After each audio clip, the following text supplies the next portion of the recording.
నమస్తే, welcome to I news. నేను సోనియా. భారత రాజకీయాల్లో పెను భూకంపం సంభవించింది. ఆమ్ ఆద్మీ పార్టీ స్థాపన నుండి కీలక పాత్ర పోషించిన రాఘవ్ చెద్దా మరో 6 రాజ్యసభ ఎంపీలతో కలిసి బీజేపీలో చేరారు. పార్టీలో పని వాతావరణం అత్యంత భయంకరంగా మారిందని, స్వేచ్ఛ లేదని ఆరోపిస్తూ ఆయన విడుదల చేసిన వీడియో ఇప్పుడు దేశవ్యాప్తంగా ప్రకంపనలు సృష్టిస్తోంది. అసలు కేజ్రీవాల్ కు ఇంత పెద్ద హ్యాండ్ ఎందుకు ఇచ్చారు? ఆ 7 ఎంపీలు ఎవరు? ఇప్పుడు స్పెషల్ స్టోరీలో చూద్దాం. భారత రాజకీయ చరిత్రలో 2026 ఏప్రిల్ నెల ఒక కీలక మార్పుగా నిలిచిపోనుంది. ఆమ్ ఆద్మీ పార్టీకి చెందిన 10 మంది రాజ్యసభ సభ్యుల్లో ఏకంగా 7 రాఘవ్ చెద్దా నాయకత్వంలో బీజేపీలో విలీనమయ్యారు. ఈ అనూహ్య పరిణామం కేవలం పార్టీ మార్పిడి మాత్రమే కాదు, రాజ్యాంగంలోని 10వ షెడ్యూల్ ప్రకారం జరిగిన ఒక అధికారిక విలీనం.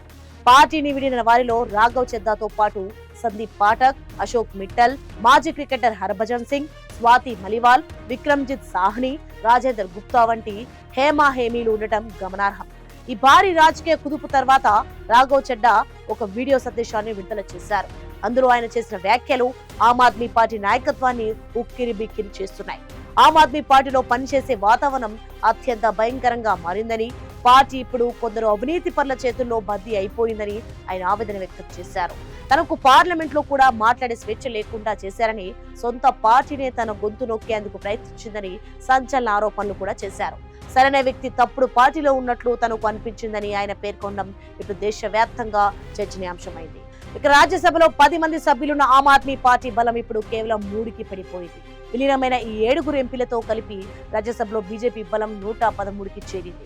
మరోవైపు ఆమ్ ఆద్మీ పార్టీ నేతలు ఈ విలీనాన్ని తీవ్రంగా వ్యతిరేకిస్తున్నారు.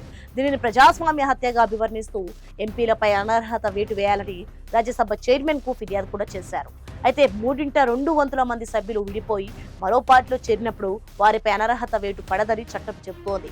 కేవలం రాజకీయ ప్రయోజనాల కోసమే బీజేపీ ఆపరేషన్ లోటస్ చేపట్టిందని ఆమ్ ఆద్మీ పార్టీ విమర్శిస్తుంటే, దేశాభివృద్ధి కోసం ప్రధాని మోదీ విజన్ నచ్చినందునే తాము ఈ నిర్ణయం తీసుకున్నామని చెద్దా బృందం చెబుతోంది.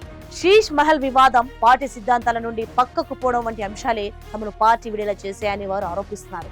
మరి భారీ మార్పుతో పంజాబ్, ఢిల్లీ రాజకీయాల్లో రాబోయే రోజులు ఎలాంటి పరిణామాలు చోటు చేసుకుంటాయోనని రాజకీయ విశ్లేషకులు ఆసక్తిగా గమనిస్తున్నారు. ఒకప్పుడు గట్టి బీజేపీ వ్యతిరేకిగా ముద్రపడిన రాఘవ్ చెద్దా ఇప్పుడు అదే పార్టీ గొడుగు కింద చేరడం 2026 రాజకీయాల్లోనే అతిపెద్ద సంచలనంగా మారింది.